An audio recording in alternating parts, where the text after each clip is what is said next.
남편의 휴대폰이 화면이 켜진 채로 테이블 위에 놓여 있었습니다.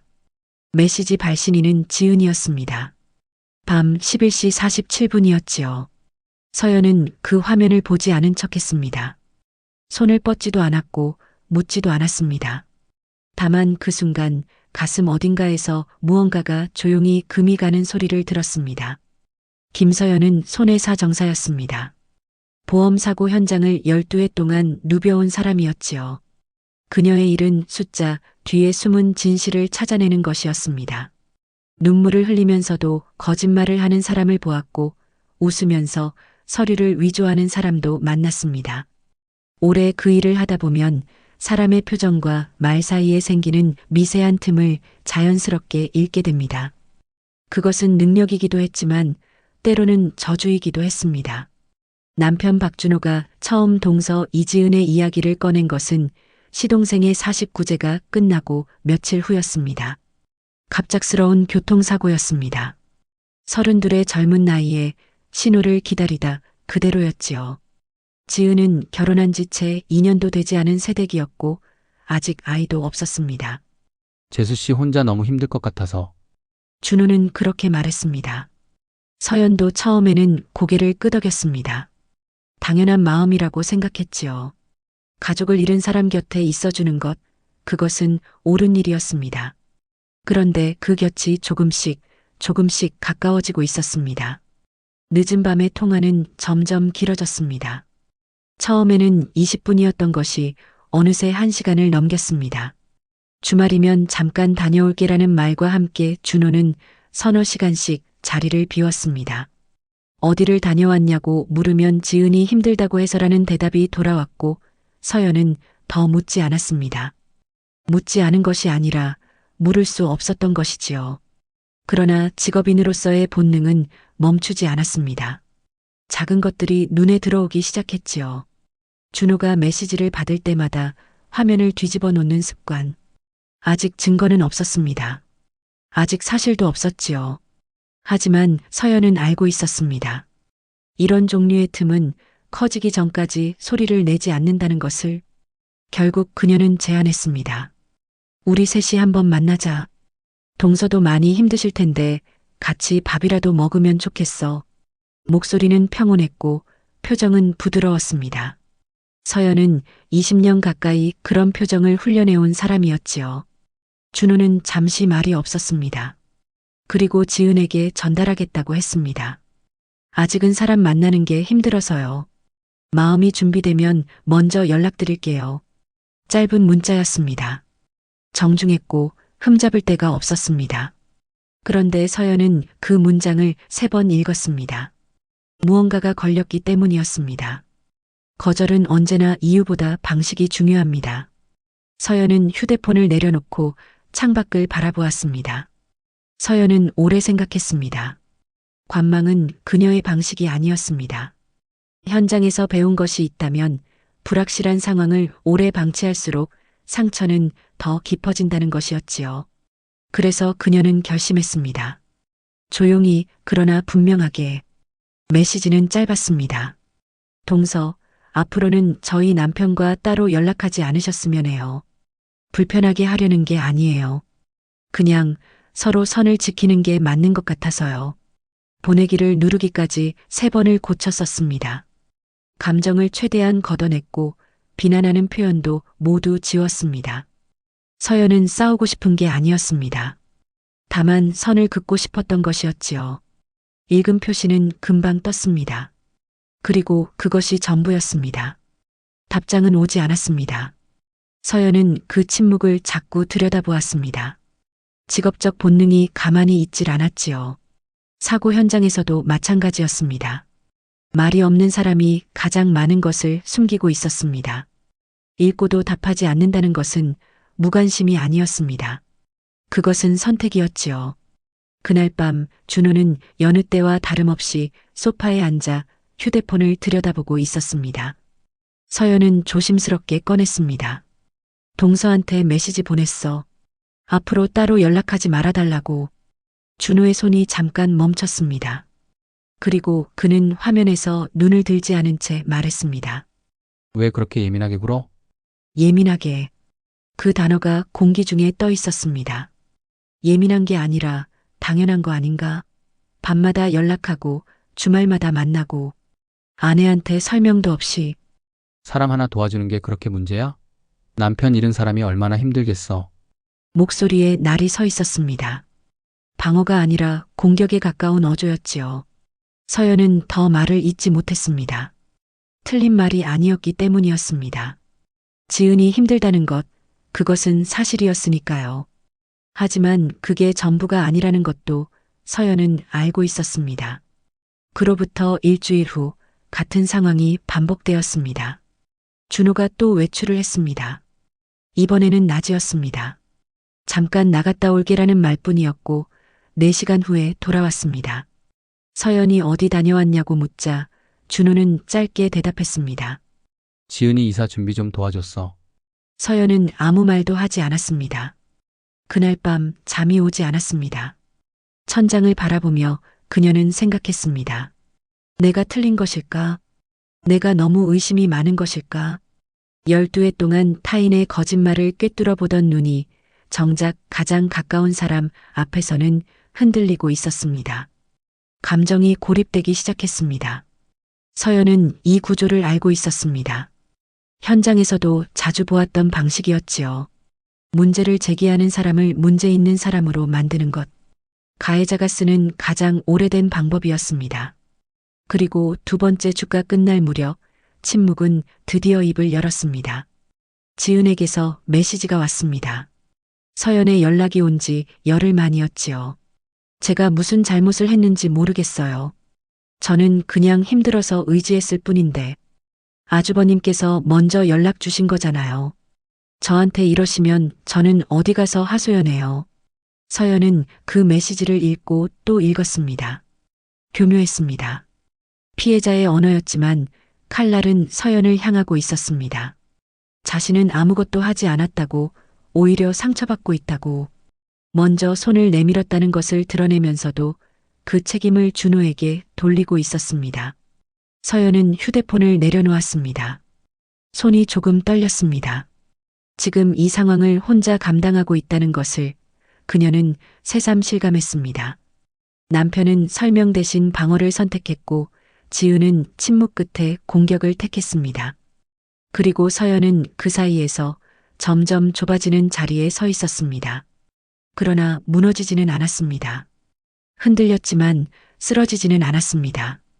서연은 오래된 습관처럼 마음을 가다듬었습니다. 감정이 앞서면 진실을 놓칩니다. 그녀는 생각했습니다. 증거가 필요했습니다. 느낌이 아니라 사실이 필요했습니다. 이제 더 이상 기다리지 않기로 했습니다.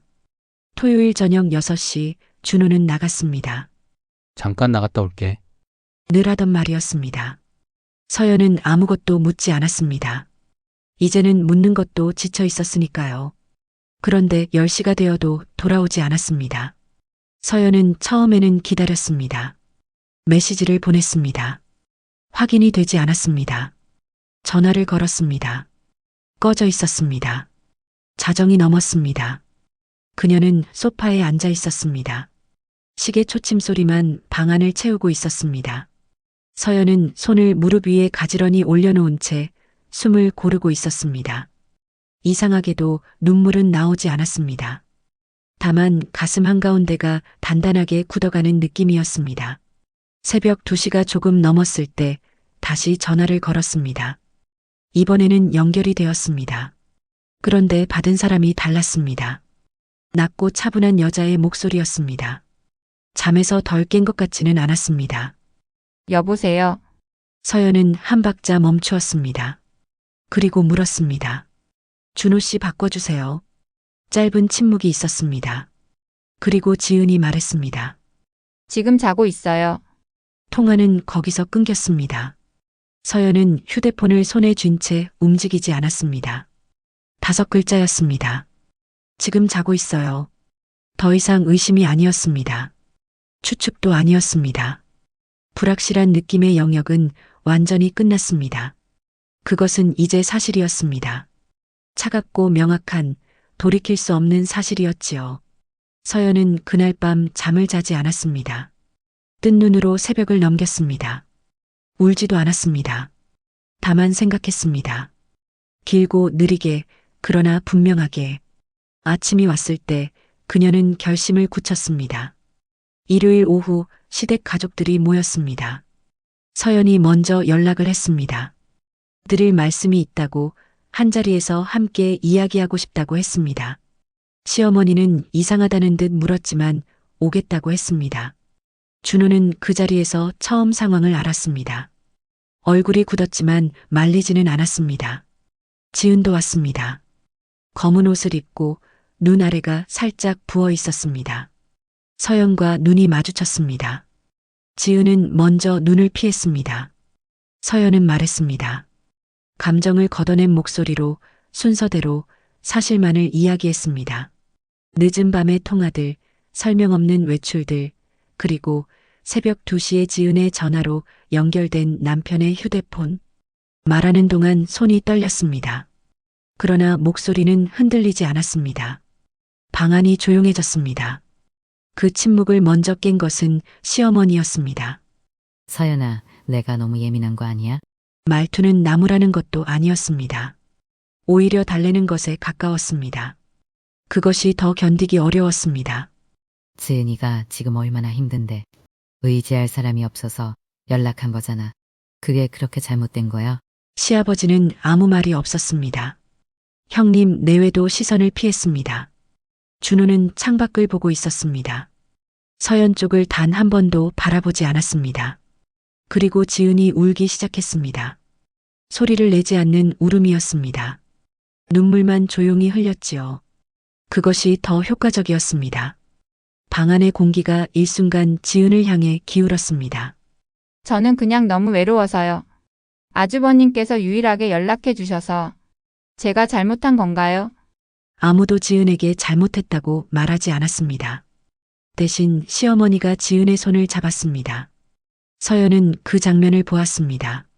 그 자리에서 서연은 의부중 있는 여자가 되었습니다.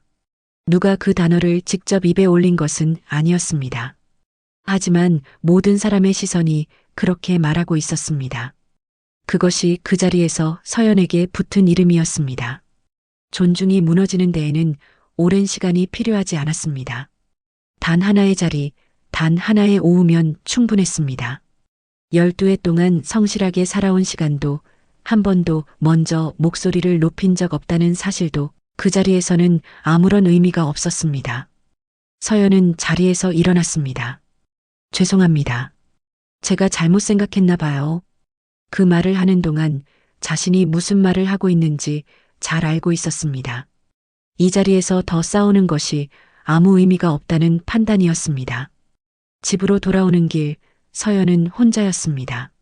준호는 가족들과 더 있다가 들어온다고 했습니다. 서연은 고개를 끄덕였습니다. 현관문을 닫고 신발을 벗는데 그때 처음으로 눈물이 났습니다.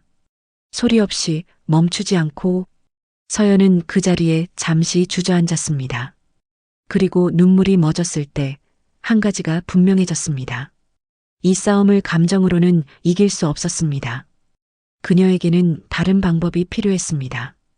이 집안에서 통하지 않는 방법이 아니라 이 집 밖에서도 유효한 방법이. 서연은 다음 날 아침 일찍 일어났습니다. 눈이 부은 채였습니다. 그러나 마음은 어제보다 단단했습니다. 밤새 울고 나면 오히려 맑아지는 것이 있었습니다. 감정의 찌꺼기가 빠져나간 자리에 차가운 이성이 들어서는 것이었지요. 서연은 커피를 끓였습니다. 천천히 마셨습니다. 그리고 생각했습니다. 이번에는 그냥 넘어가지 않기로 했습니다. 첫 번째는 카드 내역이었습니다. 공동생활비 카드와 준호의 개인 카드 명세서를 함께 들여다보았습니다. 처음에는 별다른 것이 없어 보였습니다. 주유소, 마트, 식당, 평범한 항목들이었지요. 그런데 날짜별로 정렬해서 보니 패턴이 보이기 시작했습니다. 매주 토요일 오후 같은 지역에서 결제가 반복되었습니다. 카페 한 곳, 식당 한 곳, 그리고 주차장. 서연은 그 지역명을 지도에서 찾아보았습니다. 지은의 아파트에서 걸어서 7분 거리였습니다. 서연은 그 내역을 날짜 순서대로 정리했습니다. 손이 차가웠습니다. 그러나 멈추지 않았습니다. 두 번째는 차량 블랙박스였습니다. 준호의 차는 지하 주차장에 있었습니다. 서연은 이른 아침 준호가 샤워하는 사이에 내려갔습니다. 블랙박스 메모리 카드를 꺼내 자신의 노트북에 연결했습니다. 영상 파일보다 먼저 확인한 것은 음성 파일이었습니다. 차 안에서 나눈 대화는 자동으로 저장되어 있었습니다. 서연은 빠르게 넘겼습니다. 그러다 멈추었습니다. 3주 전 토요일 저녁이었습니다. 두 사람의 목소리가 들렸습니다. 준호의 목소리였고 지은의 목소리였습니다. 차 안에 함께 있었던 것이었지요. 내용은 일상적인 것처럼 시작되었습니다. 그런데 끝이 달랐습니다. 나한테 왜 이렇게 잘해줘요? 지은의 목소리였습니다. 낮고 부드러웠습니다. 준호가 잠시 침묵했습니다. 그리고 말했습니다. 그냥 내가 힘들어 보여서. 짧은 대화였습니다. 그러나 그 짧음 안에 모든 것이 있었습니다. 서연은 현장에서 오래 일해왔습니다. 말이 줄어드는 순간이 어떤 의미인지, 침묵이 무엇을 감추는지 알았습니다. 위로하는 사람의 목소리가 아니었습니다. 들키지 않으려는 사람의 목소리였습니다. 서연은 그 파일을 저장했습니다. 3번째는 통화 기록이었습니다. 통신사 앱에서 청구 내역과 함께 확인할 수 있는 데이터였습니다. 날짜, 시간, 통화 시간, 숫자들이 줄줄이 나열되었습니다. 지은의 번호는 저장되어 있지 않았습니다. 그러나 서연은 그 번호를 알고 있었습니다. 새벽 2시에 그 번호에서 전화를 받았으니까요. 검색했습니다. 한 달 동안 32건이었습니다. 평균 통화 시간은 40분이었습니다. 밤 10시 이후의 통화가 전체의 절반을 넘었습니다. 서연은 그 숫자들을 표로 정리했습니다. 날짜, 시간, 통화 시간, 그리고 카드 결제 내역과 겹치는 날짜에 표시를 했습니다. 블랙박스 음성이 녹음된 날짜에도 표시를 했습니다. 반박할 수 있는 것이 없었습니다. 우연이라고 부를 수 있는 것이 없었습니다. 날짜는 겹쳤고 장소는 일치했으며 목소리는 저장되어 있었습니다. 감정도 없었고 과장도 없었습니다. 오직 기록만 있었습니다. 서연은 파일을 저장했습니다. 백업을 두 곳에 해두었습니다. 그날 저녁 준호가 퇴근해서 돌아왔습니다. 밥은 먹었어? 평소와 같은 말투였습니다. 서연은 고개를 끄덕였습니다. 식탁에 앉아 밥을 먹으면서 준호는 오늘 있었던 일을 이야기했습니다. 회사 이야기였고 별것 아닌 내용이었습니다. 서연은 들었습니다. 맞장구도 쳤습니다. 웃기도 했습니다. 그러면서 속으로는 전혀 다른 생각을 하고 있었습니다. 이 사람은 지금 아무것도 모르고 있습니다. 내가 무엇을 가지고 있는지, 내가 어디까지 알고 있는지, 그리고 내가 어떤 결심을 했는지, 그것이 지금 서연에게 유일하게 남은 우위였습니다. 설거지를 마치고 방으로 들어오면서 서연은 노트북을 열었습니다. 정리된 파일이 화면에 떠 있었습니다. 날짜별로, 항목별로 흐름이 한눈에 보이는 구조였습니다. 12회 동안 사고 보고서를 써온 사람의 손으로 만들어진 문서였습니다. 허점이 없었습니다. 서연은 화면을 잠시 바라보았습니다. 이제 남은 것은 하나였습니다. 이것을 언제, 어디서, 누구 앞에서 꺼낼 것인가. 섣불리 꺼내면 또 묻힐 수 있었습니다. 가족이라는 울타리는 한 번 경험했습니다. 감정이 앞서면 지는 구조도 알았습니다. 이번에는 달라야 했습니다. 아무도 눈물로 덮을 수 없는 자리에서 아무도 예민하다는 말로 지울 수 없는 방식으로 서연은 노트북을 닫았습니다. 아직은 때가 아니었습니다. 두 번째 자리는 서연이 만들었습니다. 이번에도 같은 사람들이었습니다. 시어머니, 시아버지, 형님 내외, 준호, 그리고 지은. 같은 거실이었고 같은 소파였습니다. 그러나 서연이 들고 온 것이 달랐습니다. 서류 봉투 하나였습니다. 아무도 먼저 말을 꺼내지 않았습니다.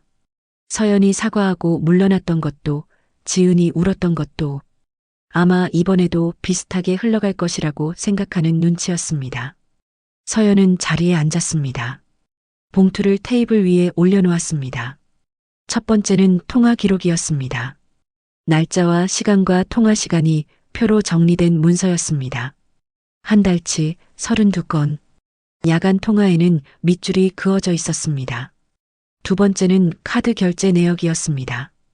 반복되는 날짜, 반복되는 지역, 지은의 아파트 반경. 500m 안에서 이루어진 결제들이 형광펜으로 표시되어 있었습니다. 세 번째는 블랙박스 파일이 담긴 USB였습니다. 서연은 조용히 노트북을 열고 파일을 재생했습니다. 나한테 왜 이렇게 잘해줘요? 그냥 내가 힘들어 보여서. 목소리는 선명했습니다. 차 안의 정적 속에서 녹음된 두 사람의 대화였습니다. 짧았지만 충분했습니다. 서연은 노트북을 닫았습니다. 그리고 한마디만 했습니다. 이제도 제가 예민한 건가요? 방 안이 멈추었습니다. 시어머니가 입을 열었다가 닫았습니다. 시아버지는 시선을 바닥으로 내렸습니다. 형님은 팔짱을 풀고 무릎 위에 손을 올려놓았습니다. 아무도 말하지 않았습니다. 지은의 얼굴을 보았습니다. 눈물이 없었습니다.